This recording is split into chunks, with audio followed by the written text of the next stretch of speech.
आगामी कार्यक्रम प्रायोजित किया है जॉयस मायर मिनिस्ट्रीज के मित्रों और सहयोगियों ने।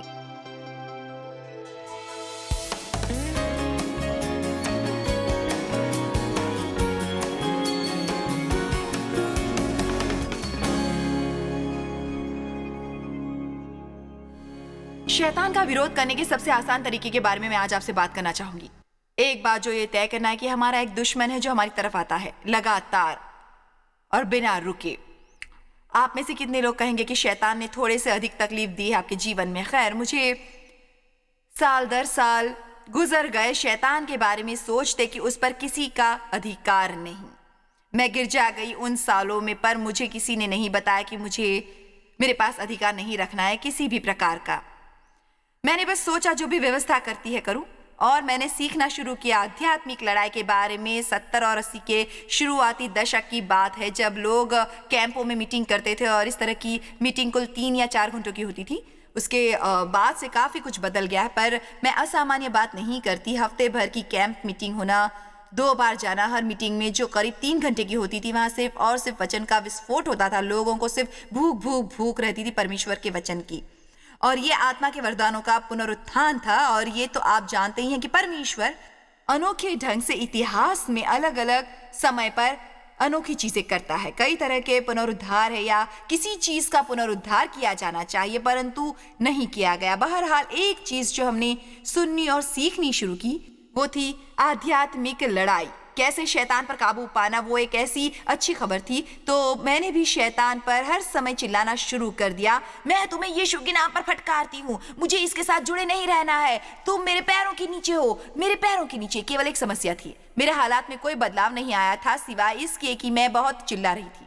और आखिरकार मैं परमेश्वर से ये कहने को तैयार हो गई कि मुझे दुश्मन पर अधिकार है। मुझे विश्वास है कि मेरा मतलब, मैं दिल ही दिल आश्वस्त हो गई जो मैंने वचन में देखा कि हमें सिर होना चाहिए, पूंछ नहीं, न ऊपर न नीचे, और हमारी जीत होनी चाहिए क्योंकि विजेताओं से अधिक होना चाहिए जो दुनिया की तुलना में हमसे अधिक है। लेकिन गाने वाले गानों के अलावा भी मैं कुछ करना चाहती थी। उसके और शास्त्र वचन के बारे में मैं चाहती थी कि वो मेरे जीवन में उतरे। तो परमेश्वर ने मुझे सिखाना शुरू किया व्यक्तिगत रूप से आध्यात्मिक लड़ाई कैसे लड़नी है। और उसने कहा तुम्हें यीशु के जीवन पर ध्यान देना है कि वो कैसे जिया। मेरा मतलब, शैतान ने उनका पीछा किया, झूठ बोला, उससे हर मोड़ पर हराने की कोशिश की, लोगों को उसके खिलाफ भड़काया, अस्वीकार करवा दिया।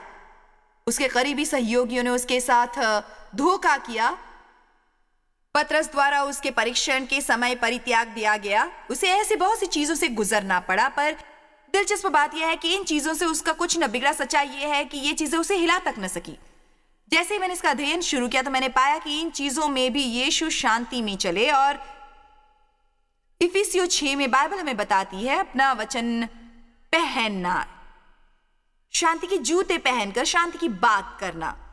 जब आप शांति में रहते हैं तो शैतान को पता नहीं होता कि उसे क्या करना है। वो मोक्ष का हेलमेट पहनने की बात करती है, मतलब सही सोचना। अगर शैतान आपके विचारों को हरा सकता है तो वो आपको हर जगह हरा सकता है। यीशु परमेश्वर की उपस्थिति में चला गया। उसने स्वेच्छा से, स्वतंत्र रूप से कुछ भी नहीं किया था, परंतु उसने हमेशा परमेश्वर को खोजा और वही कहा जो परमेश्वर चाहता था। आध्यात्मिक लड़ाई के विभिन्न पहलू हैं, पर मैं आज एक ही सिखाऊंगी और न्याय करूंगी। याकूब 4:7 में एक शास्त्र वचन जिसका उल्लेख प्राय किया जाता है, पर सच्चाई यह है कि वो अक्सर आधा उल्लिखित होता है।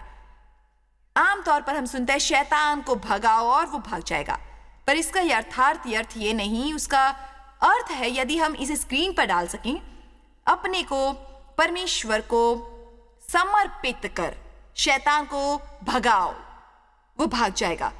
तो उन दिनों जो मैं एक चीज सीख रही थी, मैदानों पर चिल्लाती, तब कोई नतीजा न मिलता, मैं सारा दिन चिल्लाती रहती। अगर मुझे अपने अवज्ञा क्षेत्रों का पता होता कि मैं उस पर चिल्लाकर उसे नहीं भगा सकती थी बल्कि उसके आने के लिए द्वार खोल रही थी। मैं एक मिसाल देती हूँ। आप जानते हैं कि गिरजा में कितने क्रोधित ईसाई आते होंगे, कितने ईसाई। ओह मेरे प्रभु, मेरा मतलब, मैं किसी भी शहर के किसी भी गिरजा में जा सकती हूँ जब चाहूँ, सिखाने, कड़वाहट पर, असंतोष पर, संघर्ष और क्षमा न करने पर।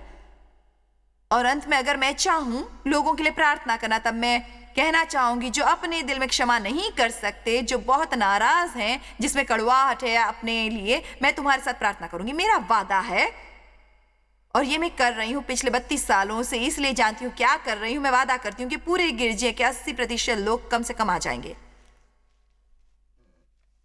खैर, आश्चर्य यह है कि हमें जीत मिलेगी। हमें परमेश्वर की आज्ञा माननी होगी बिना सोचे कि हमें कैसा लगता है। अगर हम सच में सत्ता में आना चाहते हैं, आप में कितने सत्ता में आना चाहते हैं? आप शक्तिशाली बनना चाहते हैं, मेरा मतलब आप सिर बनना चाहते हैं, कुछ नहीं ऊपर या नीचे, और आप सिर्फ परमेश्वर के वादों का उल्लेख नहीं करना चाहते बल्कि उन्हें अपने जीवन में उतारना चाहते हैं। आप हर उस चीज पर हाथ आजमाना चाहते हैं जिससे आपकी समृद्धि हो। आप चाहते हो देखना कि आपकी प्रार्थनाओं का जवाब मिले। खैर, मुझे लगता है कि हम में से प्रत्येक, मैं अवज्ञा के क्षेत्र के मेरे सहित मैं ये भी बताना चाहूंगी कि मेरा मतलब निष्ठा, और मुझे यकीन है कि आप में से बहुत सारे यही चीज कहेंगे, और अगर नहीं कहेंगे तो मैं चाहती हूं आप उस बिंदु पर पहुंचे जहां आप, मैं आज ईमानदारी से कह सकती हूं कि मेरी कोई ज्ञात अवज्ञा मेरे जीवन में नहीं है। यदि मैं जानती कि परमेश्वर मुझे दोषी ठहरा रहे हैं कोई चीज करने या ना करने के लिए, तो मैं ये करती।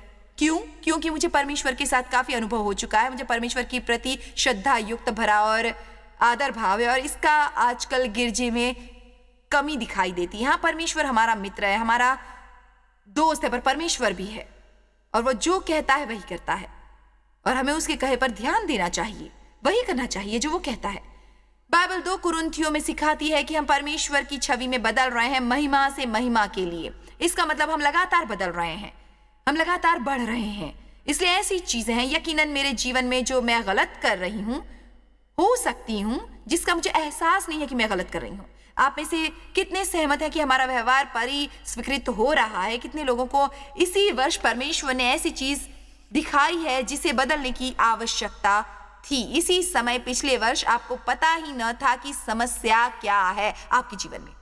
ठीक, खैर, तो हम उसके लिए जिम्मेदार नहीं जिसे हम नहीं जानते, पर जो जानते हैं उसके लिए जिम्मेदार हैं। पत्रस कहता है, मैं अभी तक पूर्णता की जगह नहीं पहुंचा हूं, पर जो एक चीज मैं करता हूं वो है मेरी आकांक्षा उन चीजों को भुलाने की जो पीछे है। मैं बढ़ता हूं पूर्णता की ओर। मुझे आशा है कि आज जब हम समाप्ति के बाद यहां से जाएंगे तो समझ चुके होंगे कि शीघ्र और पूर्ण आज्ञाकारिता परमेश्वर के प्रति बुद्धिमानी और बेहद समझदारी की चीज है जो आप कर सकते हैं, और ये सबसे आसान तरीका है शैतान को भगाने का। जितने हम आज्ञाकारी होंगे उतनी ही कम परेशानी हमें शैतान से होगी, उतनी ही कम। ओह, वो हमारे आगे आएगा, पर मैं कह सकती हूं कि वो सफल नहीं होगा जब तक हमें परमेश्वर की आज्ञाकारिता में चलना है। अब आपको पता है, मैं आजकल की तरह चुप हो रही हूं। मैं सप्ताहांत में डेजर्ट लेकर नहीं आई, माफी चाहती हूं। जानती हूं हम सभी को डेजर्ट पसंद है, पर मैं डेजर्ट नहीं लाई। मैं बहुत सारा मांस लेकर आई हूं, और सब्जियां हमें पसंद नहीं। और ये संदेश ऐसे नहीं जिनके बारे में चिल्लाया जाए जब उसका प्रचार किया जा रहा हो, पर बाद में चिल्ला सकते हैं जब आपके जीवन के हालात बदल रहे हों और समय बेकार न जाए लड़ते हुए। ये कोई जगह है जो हर समय लड़ते रहें? क्षमा कीजिए, हम थक जाएंगे हमेशा हमेशा हमेशा लड़ते लड़ते। तो आप लोगों का एक ही मुद्दा लो जो किसी पर विक्षिप्त हो। उनके शत्रुओं के लिए प्रार्थना न करते हो, जैसा कि बाइबल बताती है। अपने शत्रुओं को भी आशीष दो, उन्हें कोसो नहीं, उन्हें आशीष दो। कोसना मतलब बुरा बोलना, ये बेहद आसान है। परमेश्वर हमें जीत देना चाहता है अपने वचन में। हम किसी भी हालात में हो, वो हमें योजना देता है जीत का। वो कहता है, जब तुम पर कोई दोष लगाता है, दुरुपयोग करता है, चोट देता है, ठीक से व्यवहार नहीं करता, निर्दयी हैं, उन्हें क्षमा कर दो, उनके लिए प्रार्थना करो, उनके बारे में बुरा मत बोलो, तब मैं तुम्हारी जीवन में प्रतिशोध लाऊंगा, मुआवजा लाऊंगा, और मैं लाऊंगा पुरस्कार, और मैं उन गलतियों के लिए भुगतान करूंगा जो तुमने पहले ही की है। तो या तो हमें परमेश्वर की तरह कर सकते हैं या अपनी तरह करते रहें, जो बुनियादी तौर पर गलत तरीका है और काम नहीं करता, और हम वहीं के वहीं बने रहते हैं और वही की वही बाधाएं सामने आती ही रहती है। क्यों? जिद्दीपन से।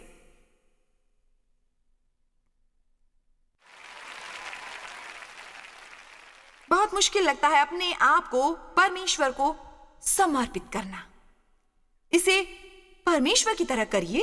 अब एक चीज जो मैं आपको देना चाहती हूं आज, जो परमेश्वर की आज्ञा मानना इतना आसान कर देगी, भले ही वो मुश्किल हो। और शारीरिक तौर पर परमेश्वर की आज्ञा मानना आसान नहीं है। कई बार हम समझ नहीं पाते। इसका कोई मतलब नहीं है कि परमेश्वर क्यों कर रहा है, मुझे उस व्यक्ति को क्यों माफ कर देना चाहिए, उसके लिए मैं क्यों प्रार्थना करूं, मेरे साथ उसने बुरा व्यवहार किया। खैर, आपको परमेश्वर की बात के अलावा कोई चीज जानने की जरूरत नहीं। हमें नहीं जानना चाहिए। अगर परमेश्वर ने कहा तो करो, क्योंकि परमेश्वर हमसे ज्यादा चतुर है, और अगर वो करने को कहता है तो हमें वो काम करना ही चाहिए। चलिए, मेरे तरीके तुम्हारे तरीकों से ऊंचे हैं, मेरे विचार ऊंचे हैं तुम्हारे विचारों से। अपना तरीका प्रभु पर छोड़ दो और वही इसे करेंगे। पारित हम सभी का एक तरीका है, पर अंत मौत है। यीशु ने कहा था, मैं ही तरीका हूं। आप देखेंगे कि उसका तरीका आपको गंदगी से बाहर निकालता है और आपको जीत मिलेगी हर एक समय पर, अनंत जब आप जीतते हैं, क्योंकि परमेश्वर ऐसा व्यक्ति नहीं जो झूठ बोले। परमेश्वर हर चीज के लिए आपसे पूछता है, करता है या नहीं करता है। परमेश्वर हर चीज के लिए आपसे पूछता है, करता है या नहीं करना है। अंत में वो आपके अच्छे के लिए ही होगी। शायद अच्छी महसूस न हो, पर लंबे समय में ये आपका अच्छा ही करेगी। तो हम व्यवहारबद्ध हैं, या तो हम कुछ काम करेंगे क्षणिक परेशानी को दूर करने के लिए परमेश्वर की आज्ञा मानकर, जबकि वो हमसे कह रहा है करना है या नहीं करना है, और तब हम आज्ञाकारिता का बीज बोते हैं और अंत में हमें मिलती है आनंद और धर्म की भरपूर फसल और जीत हमारे जीवन में, या जो हम करना चाहते हैं उसे करते रहकर और निम्न स्तर के दर्द को अपने जीवन में हमेशा के लिए बनाए रखकर।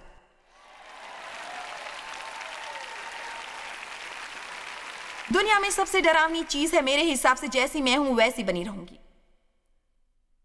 प्रभु, मुझे अकेला मत छोड़ना, मुझे दोषी ठहराते रहना, बताते रहना कि मेरे जीवन में बदलाव की जरूरत है, और जब मेरे जिद्दी दिन आए, प्रभु मुझे बॉक्स में रखना, अपने आप को मेरे सामने और पीछे रखना, दाएं भी और बाएं भी। मुझे मत देना, मुझे छोड़ मत देना प्रभु, जब तक कि मैं आपकी बताई राह पर न चलूं। मैं जानते हुए आपके मन में हित है, हमारा कुछ भी भला नहीं होगा शैतान पर चिल्लाने से, जब तक हम गुस्से और परेशानी में हो और मन में शांति न हो, सच्चाई से न चलें और वो चीजें कर रहे हो जो बेईमानी वाली हो। भले ही हमें कितने बहाने बनाने हो। मैं आज आपसे कुछ छोटी छोटी चीजों के बारे में बात करने जा रही हूं। मुझे कुछ बताना है। अगर आप काम पर बैठे हो और आपके बॉस की अनुपस्थिति में इंटरनेट पर खेल रहे हो, आप चोरी कर रहे हो।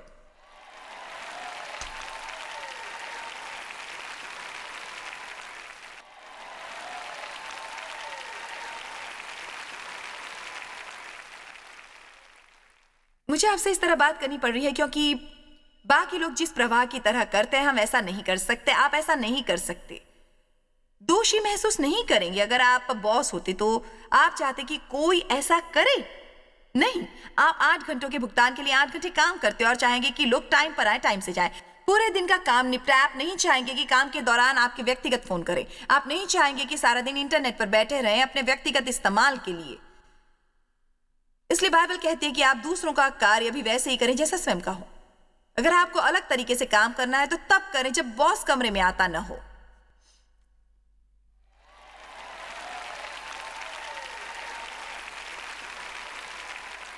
बहुत सी अच्छी सलाहों में से एक जो मैं आज आपको देना चाहती हूं, जानने के लिए जिए परमेश्वर के सामने, इंसान के नहीं। और जानो कि परमेश्वर हमेशा देख रहा है और वो हमेशा सही व्यवहार को पुरस्कृत करता है। मेरे विचार से सबसे महत्वपूर्ण चीज है जो मैंने अपने जीवन में सीखी है कि परमेश्वर को अपनी हर रोज की साधारण जीवन में लाना, अपने साथ उन्हें बाजार ले जाना, अपने साथ काम पर ले जाना, अब तो वो वैसा भी वहां था, पर मैं उसे वास्तव में असर नहीं डालने दे रही थी। पर मैं सिर्फ रविवार को चर्च जाती थी और बाकी हफ्ता मैं मन मुताबिक बिताती थी। मैं रविवार को चर्च जाती और फिर दोस्तों के साथ बाहर जाकर उपदेश के बारे में गपशप करती। यही हम करते हैं हर समय। लंच के समय हमारे साथ उपदेशक होता है और तब जाओ दानवों पर चीखो, तुम्हें भगाता हूं शैतान, तुम्हारा मुझ पर कोई अधिकार नहीं। चलो, आप में से कितने जानते हैं मैं किस बारे में बात कर रही हूं? मैं परमेश्वर से कामना करती हूं कि कोई मुझे इसका दूसरा पक्ष भी बताए, न कि सिखाए वादों के बारे में, चंगा होने के बारे में, समृद्धि के बारे में और शैतान पर काबू पाने के बारे में, बल्कि बताता दूसरे पक्ष के बारे में। इसलिए अच्छा महसूस हो अभी कि अभी आपकी तरफदारी कर रही हूं, बड़ी तरफदारी, ये कहकर अपने आप को समर्पित कर दो।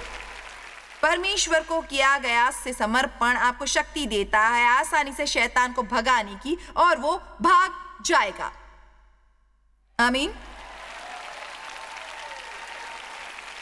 हजारों हजारों हजारों छोटे छोटे क्षेत्र हैं हमारे जीवन में जिनकी हम अपेक्षा करते हो, और मैं आपसे इस बारे में आज बात नहीं करना चाहती कि परमेश्वर की इच्छा पूरी करो और अफ्रीका जाकर मिशनरी बन जाओ। नहीं, इस बारे में बात करना चाहती हूं कि परमेश्वर की आवाज सुनकर जो कुछ आपके पास है उसे गरीबों को दे दो। नहीं, मैं बात करना चाहती हूं एक ईमानदार दिन के लिए, एक ईमानदार वेतन की। मैं बात करना चाहती हूँ स्पीड लिमिट न तोड़ने की, अपंगों की जगह पर पार्किंग न करने की जबकि आप अपंग नहीं हैं। मैं बात करना चाहती हूँ आपकी ग्रोसरी कार्ट को ग्रोसरी स्टोर की गैलरी में पार्क करने के बारे में, बजाय इसके कि किसी दूसरे की कार की ओर मुझे और परवाह न करे कि उनकी कार पर खरोंच आ रही है। मैं बात करना चाहती हूँ सेबों के उस अतिरिक्त बैग की जो आप खरीदें, पर घर की सफाई की आपूर्ति के साथ अब आप गलियारे में जाते हो और आपको पता चलता है कि आपने ज्यादा खर्च कर दिया।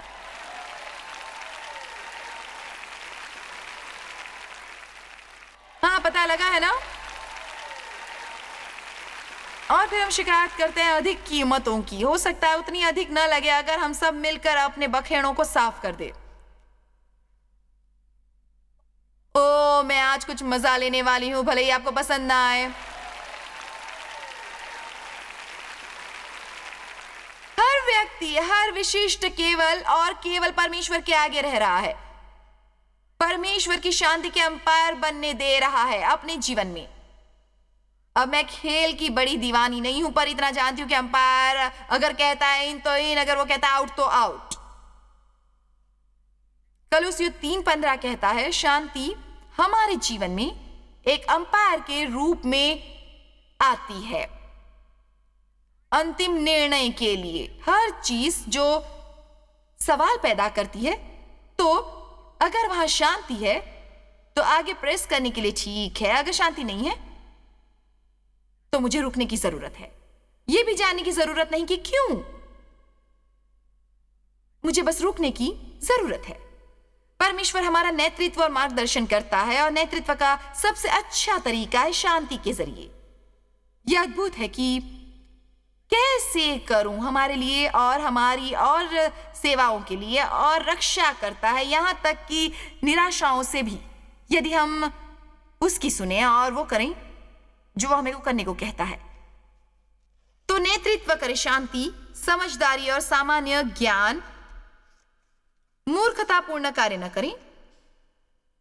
मूर्ख कार्यवाही का नतीजा मूर्खता होता है। आमीन। हमें ज्यादा समझदारी से काम लेना होगा। अपने जीवन में स्वयं को समर्पित कर दो, शैतान को भगाओ और वो भाग जाएगा। भजन संहिता 91:11, हम भजन संहिता 91 को अपने जीवन पर घोषित करते हैं, क्योंकि वो अपने दूतों को तेरे निमित्त आज्ञा देगा कि जहां कहीं भी तू जाए वो तेरी रक्षा करे। और देखते हैं इसका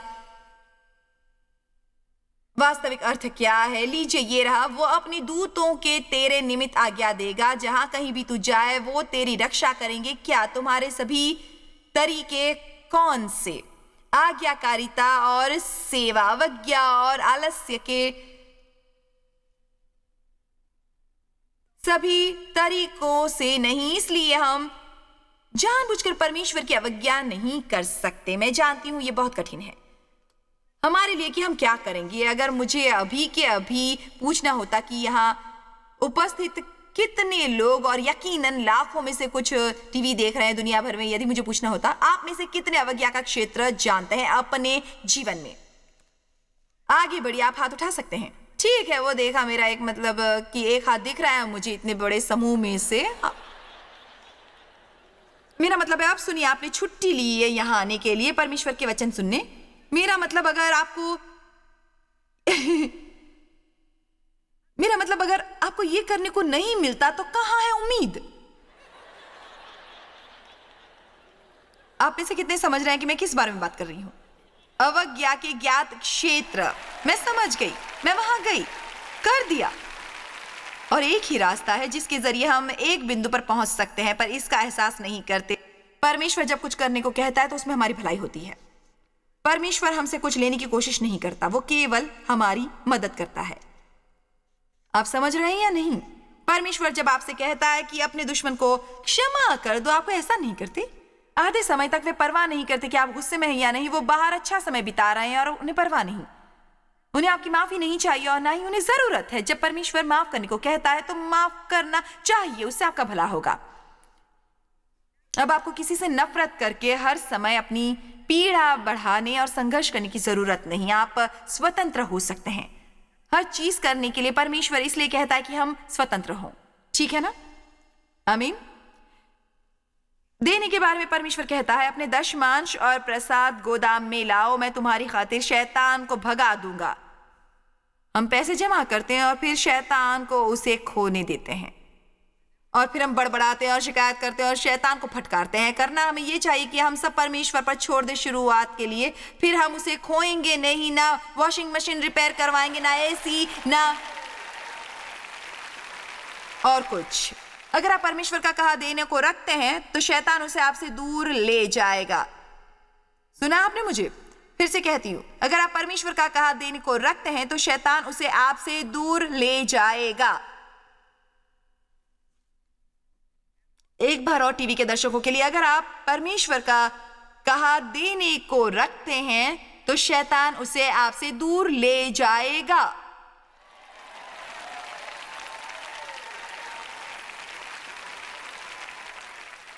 देना इस तरह नहीं होता, ओ परमेश्वर मुझे मेरे पैसे दे दो, ओ ये बहुत मुश्किल है।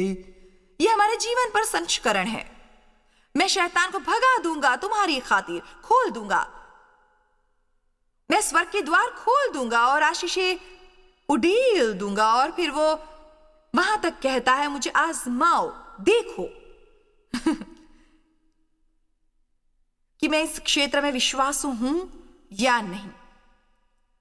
अभी तक सब जगह के ईसाइयों को मिलाकर बहुत कम प्रतिशत हैं, दशमांश मात्र।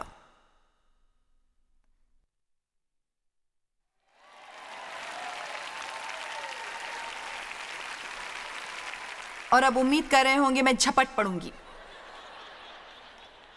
और मैं आपको बता सकती हूं सच, मेरे लिए ये आपके पैसे मांगने के लिए नहीं। मेरा मतलब परमेश्वर ने सिद्ध कर दिया है साल दर साल कि वो हमारी देखभाल करेगा। वो अपने आदेश का भुगतान करता है। मुझे आशा है आप शामिल होंगे, और अगर नहीं होंगे हम कर ही लेंगे। ये है कि अगर आप वो नहीं करते जो परमेश्वर कह रहा है तो आप अनदेखा कर रहे हैं। परमेश्वर का आज्ञाकारी होना द्वार है बेहतरीन जीवन का जो आपको मिल सकता है। ये सबसे समझदारी की बात है जो आप कर सकते हो, और ये सबसे आसान तरीका है शैतान पर विजय पाने का। बाइबल कहती है अपने आप को उसे समर्पित कर दो, शैतान को रोको और भगा दो। हम नहीं रोक सकते अगर हम परमेश्वर को समर्पित नहीं होते। मैं चाहूंगी कि इस विषय में आप कोई अधिक जाने। मैं चाहती हूँ कि आप जाने कि आप में शैतान पर अधिकार पाने की शक्ति है। आप अधिकारिक व्यक्ति हैं और आपको उसे कार्यरत करना आना चाहिए। इसलिए इन शिक्षाओं को पाइए और उन्हें अपने जीवन में कार्य करने दीजिए अभी के अभी।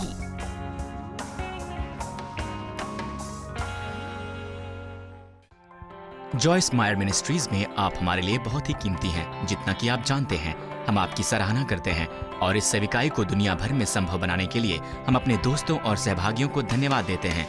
हम साथ मिलकर भूखों को खाना खिलाते हैं, गरीबों को कपड़े देते हैं और कई देशों में सुसमाचार बांटते हैं। अपना प्रार्थना निवेदन भेजने के लिए कृपया आज ही संपर्क कीजिए joycemeyer.org पर। हमारे स्रोतों के बारे में और भी जानिए। जॉयस की सभाओं की सूची देखिए हमारे साथ सहभागी बनने के लिए, क्योंकि हम दुनिया भर में मसीह के प्रेम को बांटते हैं।